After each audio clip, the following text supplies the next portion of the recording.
Hey there, welcome to this special bonus edition of the Confident Communications podcast.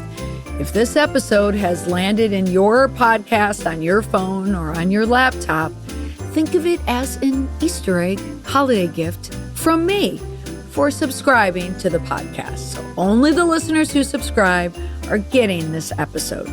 So thank you for listening and thank you for subscribing. It's that time of year, the time when you're debating whether or not to send a holiday card. Holiday cards can be time-consuming, and it's often very difficult to navigate what to include and what to leave out, especially if your holiday list spans both business and professional recipients as well as friends. So today we're going to focus on the business side, who to send the card to, what to say, and whether or not a photo is a good idea. First, should you send a holiday card? Well, the holiday season is a time to show gratitude, and of course, many businesses send holiday cards to colleagues, customers, and employees.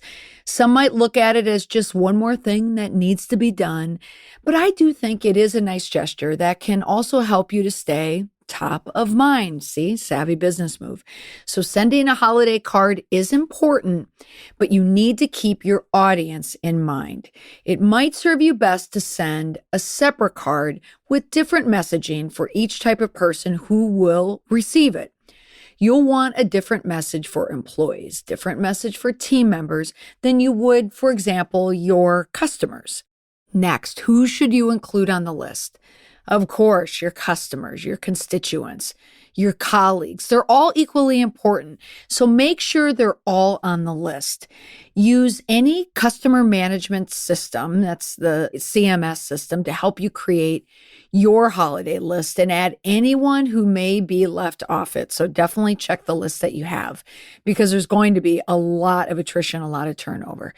Make a list of your key employees in management, staff members that will get more personalized cards, and talk to your HR department about ensuring that your entire staff gets something from you. You don't want anyone to be left out, especially if you have a smaller business. Keep in mind your full-time staffers, your part-time staffers. Everyone's going to know, so make sure that everyone is involved. Next, some tips that you want to remember when it comes to writing a holiday card. Handwrite the cards if possible and sign them yourself. This is vital. If you have a very hands-on or high-touch business, no one wants a card from a robot. Now, however, there are websites out there that I have used where it looks like you're writing it. So it looks like a handwritten card, so you can check those out. Next, you want to use a holiday card, not a Christmas card or another holiday, unless yours is a secular organization. We live in a time of political correctness, and it is important to take into account others' beliefs and values. Of course, I'm not saying you have to do it, but you just have to be mindful that other people may not share the same holiday belief system as you.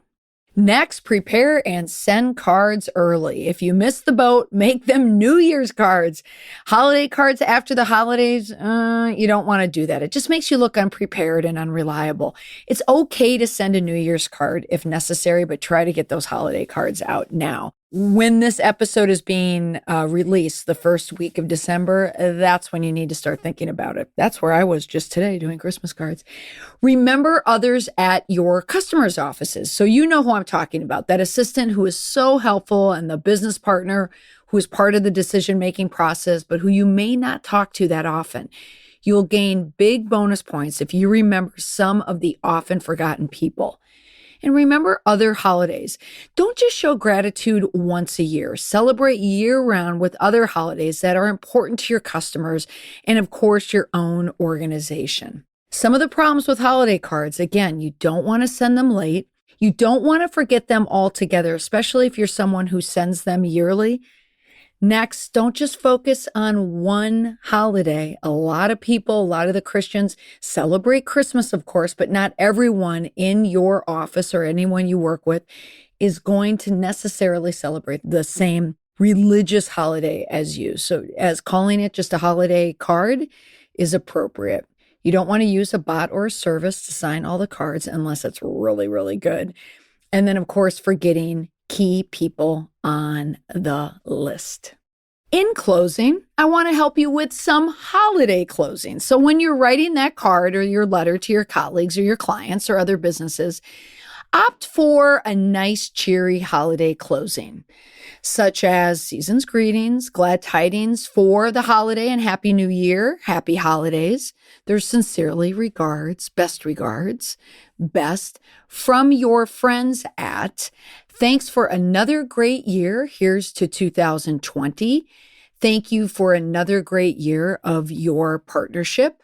Happy holidays from everyone at so-and-so. Wishing you the best this holiday season. All the dedicated staff at name of your business.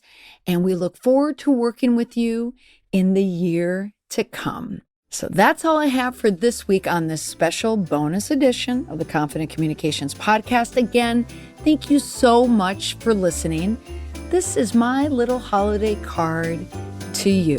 I hope you all have a happy holidays. Guess what? There's another Easter egg within the Easter egg episode. I'm including a special download for how to sign a holiday card. So if you just go to mollymcpherson.com/holiday card, you will get a free downloadable worksheet to give you examples on how to write or craft a signature for your holiday card. And you can use this for family, for personal, or for professional. So go to mollymcpherson.com/holiday card.